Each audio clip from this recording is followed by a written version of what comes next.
Welcome to Insights into Insurance with Tom Sorensen of Americana Insurance Group. All information provided is educational in nature and not intended to be acted upon without first consulting the appropriately licensed professional. Saturday here on KATE, time for another episode of Insights into Insurance with Americana Insurance's Tom Sorensen. And Tom, I'm surprised you can make it in this morning as you covered, 1,200 miles the other day? We covered 1,200 square miles. We deliver approximately 450 lunches to our farm clients. And what was great, we did it on Wednesday, which it was absolutely gorgeous out. Yeah, so I went on my leaf peeping trip along with handing out farm lunches, but I say that, and we got to hustle and bustle when we do that. It's time consuming. I was surprised that the farmers just didn't take it and run because how wet it was. It's starting to dry out. I'm sure they really want to get out there too. Yeah, and they're going full throttle, and they were going full throttle that day. Some of them, well, we meet at Marketplace at 7:15 in the morning, and basically we're making our first delivery by 7:45 a.m. So in the morning we are usually catching them getting equipment ready because of the dew and that. But by I would say 10, 11 o'clock, they're going full throttle out there. But so we deliver our first lunch at about 7:45 a.m. and I think we delivered our last lunch right at 1 p.m. Wow. So yeah, and 450 of them, and we each is it 6 or 7 of us, I can't remember, that go out on routes. We got it down to an art. Well, and you liked it too because people knew about the show. Right, exactly, and I couldn't believe it. The people that I talked to, whether it be the farmers or the farmers' wives, which they're farmers too, yep, they all, I would say 75% of them said, "Oh, I listened to your show on Saturday," so I was like, sometimes I hear that people do, but then you question, well, I wonder how many people really do. Well, I found out a lot of people are listening to this show. That's great. And we're going to stick farm-related matters today with our email question we got. You're right. I think it fits in really perfect for the time of the year. It does. And if people want to check, too, before we get to the question, a little bit of an article online, myalbertlea.com, about what Tom and Americana Insurance did this past week. And if you click on the bottom of that article, you can go to past episodes of Insights into Insurance, too, if you want to listen to old ones. Yeah, and I think there was some pictures from the delivery day, too, if I remember right on that article. And thank you for doing that. Yeah, I posted some in there. I did not include the tractor, which I see is now your Facebook background on your Facebook page. Oh, yeah. Yes, that is. It is. Yep. So, yeah, that was taken at one of our clients. That was such a neat little thing that I thought was really neat to see. Glad to see he wasn't using it in the field. No, I don't think that would be able to be done. But Josh is our emailer, and he says, "Hello, Insights into Insurance. I'm a young farmer. Congratulations, by the way. And I talked to my banker. He told me to contact you about crop insurance. Can you explain how it works?" From Josh. Well, Josh, what I can do in the next maybe 10 minutes won't do it justice, but I can tell you to give background, some thoughts, ideas, how it works. Kind of, I guess what I would say a 101 on crop insurance and maybe less than a 101. Okay, now let's start off because I'm seeing that you've written an acronym down, MPCI. Yep. What is that? MPCI stands for Multi-Peril Crop Insurance. Okay. That is, or otherwise known as federal crop insurance. And so basically that's what it means, is multi-peril. So it covers you for multiple perils or weather events that it can be covered for on your crops. Okay, so what's really available then if that's just an insurance? Yeah, well, we're going to talk corn and beans because that's the main 87% grain right around here. Yep. So they can buy 4 different types of unit structures, and a unit is normally I say by section. Okay, so that comes with the little side note that isn't always the case, but I'm just going to use that as an example now. Okay. So let's just say each section that each farmer farms in is what we call an optional unit.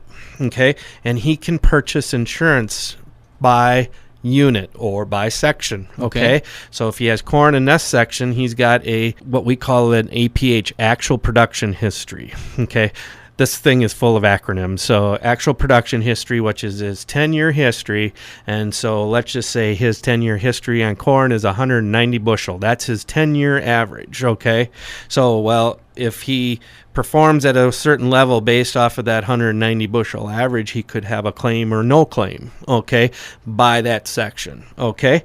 Now, the next unit structure could be a basic unit. You could farm in many, many different sections, but you don't want to keep your grain yield separate by section by unit because it does take some work to do. Yeah. Then you would call that a basic unit, and you would put it all into one. Average all the sections together. Yep. Then the next one is enterprise unit, which is almost the same thing as a basic unit, but you still got to keep your information, your yields by an optional unit basis. Okay. And there's reasons why you would do that because of a discount that the farmer would receive by doing that. Okay, obviously insurance on a optional unit basis is going to be more expensive than an enterprise. If you conglomerate it all together, there's less likely of having a claim than it would be if this section over here is by itself, or then this section over on the west side or east side is over here. You know what I'm saying? Yep. And then the last one is whole farm. I could tell you I've never sold one. It's available, but you put the corn and the beans all together as one. Every crop that you have, you put it in as one. And I would be honest with you, I bet you most farmers didn't even realize you could buy that. Okay, but because it's never talked about, it's not a popular policy at all. Okay. So we talked about some units of structure. Now, who monitors everything? Great question. Well, if you could think of the IRS with the taxes, well, the crop insurance, the federal crop insurance, has an organization that monitors, administers, and polices the multi-crop and crop insurance coverage, and it's called the Risk Management Agency, or most people or us in the business know it as RMA, the Risk Management Agency. All right, so we've got the RMA. Anyone else? There is other players in it. You know, we got obviously USDA, the FCIC. There's many, but the Risk Management Agency is the one that I guess I have to make sure that I am in compliance. So otherwise, they could come and say, "Tom, you're out of business," or the farmer, "You're out of business because you were doing this wrong or dishonestly." Okay. Okay. There's also what we call approved insurance providers, which is the actual companies. So I sell for Diversified and Armtech insurance companies. They are considered what we call an AIP, an approved insurance provider. And they operate with an agreement called the Standard Reinsurance Agreement. Guess what that is? SRA, we call it, okay? Standard Reinsurance Agreement, which is an agreement between the government and the companies or the approved insurance providers to administer this, to process paperwork, to do the claims, so they get paid by the government, and then in return they pay us, and then the claims and that get taken care of through them. But again, it's monitored by what you call Big Brother, the government. So, all right, Tom, we're going to take a break. When we come back, though, let's get more specific towards what can be offered here in Freeborn County. Perfect. All right, we'll be back with more of Insights into Insurance with Americana Insurance's Tom Sorensen in just 30 seconds. Nationwide is on your side. You have a side that is retired, playing tag and getting tired. A side that owns your own store. Looks like you need to expand some more. That's why there's a Nationwide to help protect and grow your many sides. Nationwide is on your side. Nationwide Mutual Insurance Company and Affiliates, Columbus, Ohio. For all your many sides, there's Nationwide. Call Americana Insurance Group in Albert Lea and Wells today. Back here on Insights into Insurance with Americana Insurance's Tom Sorensen. We are answering Josh's question today. I shouldn't say we. Tom is answering Josh's question today. Oh, you're helping me out, Paul. I'm just keeping us moving about crop insurance and how it works. Tom, we talked a little bit about the fundamentals of crop insurance that first half, but let's get specific to Freeborn County and what is made available through Americana Insurance, more or less. Right. What's available in Freeborn County for the crop insured or the farmer is we got 8 different plans of insurance that they can buy. And I'll say that probably most farmers only know of 2. okay? Just because of the popularity of them. The one that they're aware of is the revenue protection. That's where there's a spring price and a fall price, and if there's any revenue loss in those prices along with their yield, they could have a claim, okay? But it's based on revenue. The next one is yield protection. That means that they're just protecting the yield. So if their yield comes in below the coverage level that they bought, they have a claim. Okay? And then there's revenue protection without the harvest price option. So when I was talking about revenue protection earlier, or just moments ago, they can buy it without having the harvest price option, which means the fall price doesn't come into play, which I don't like that plan, and matter of fact, I've seen guys do that plan, and it comes back to bite them. And then there's an area yield protection, which basically you're not protecting your own farm, your farming operation, you're going off the county averages, okay, of what the yield is. So that's scary because you could have a hailstorm over in your area, but the rest of the county does very well, and you might not have a claim. You probably want that, like Morrison County's got, it's kind of the poor, sandy soil. That might be a better plan for those people rather than Freeborn County. No, I would say that sounds like it would be. I would say that it would be a place where normally you have good ground and no hail, which good luck. And then there's also area revenue protection. Again, you put the yield along with the revenue and put it together. Again, it's a county. And then you have the area revenue protection without the harvest price option, again, where the fall price doesn't come into play. It's just a spring price.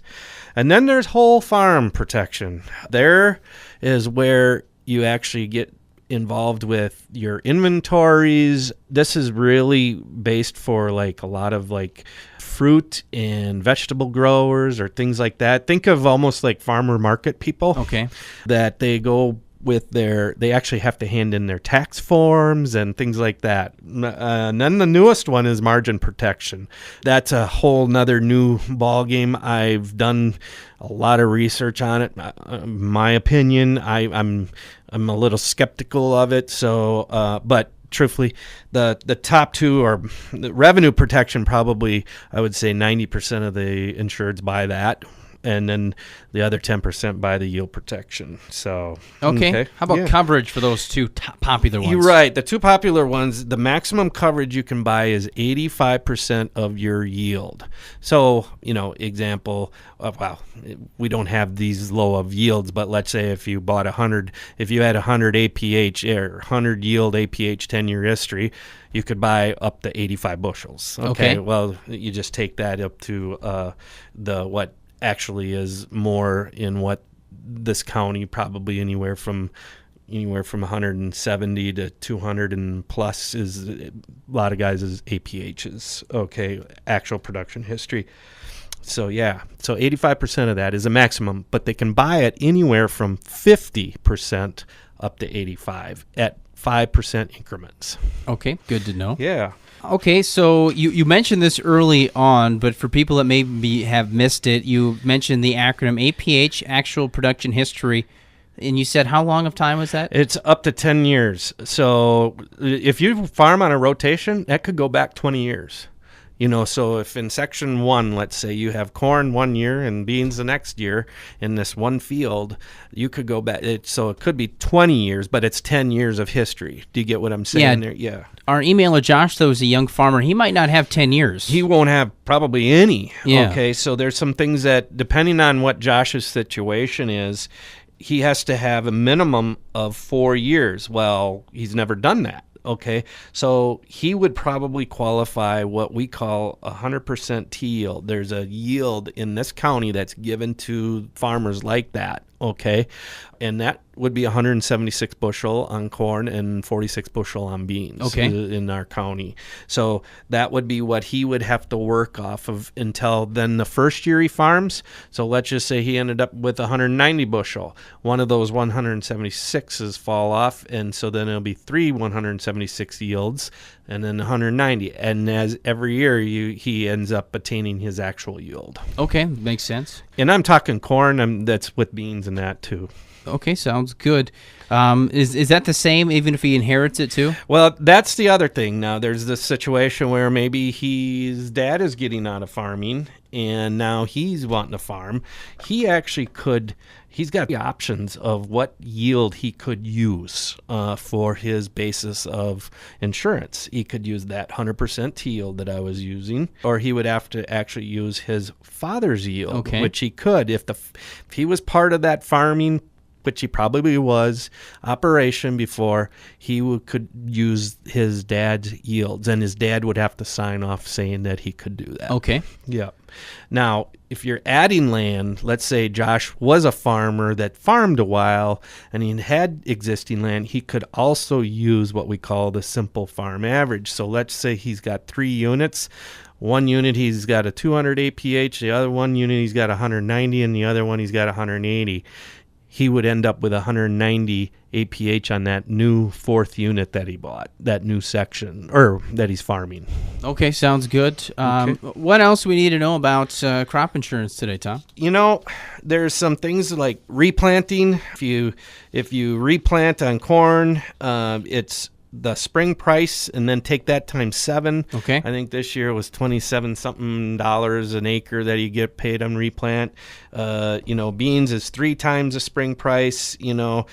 Some of those things, and then there's dates that. There's many dates. I have to have the farmer has to have his decision made by March 15th. I have to have all of his production in from the previous year by April 29th. There's early planting dates. There's final planting dates. There's acreage reporting dates of July 15th. I mean, it's a continuous deal. It's not where you just sign up and let the thing go for the whole year. There is a lot of attention that needs to be done with it.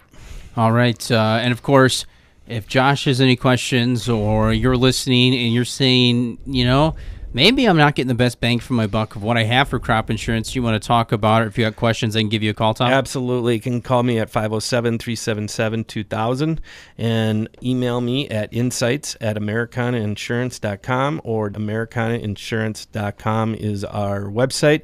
One last thing. Right now, the fall harvest price is being set the month of October, and both prices are below the spring price, which means there could be a potential revenue loss. So everybody needs to be aware of that. Perfect. Tom, appreciate it. We'll be back again next week. Thanks, Paul. I appreciate it. You've been listening to Insights into Insurance from Americana Insurance Group. All information provided is intended to be educational in nature. Before acting upon any information obtained during the Insights into Insurance radio show broadcast, consult an appropriately licensed professional.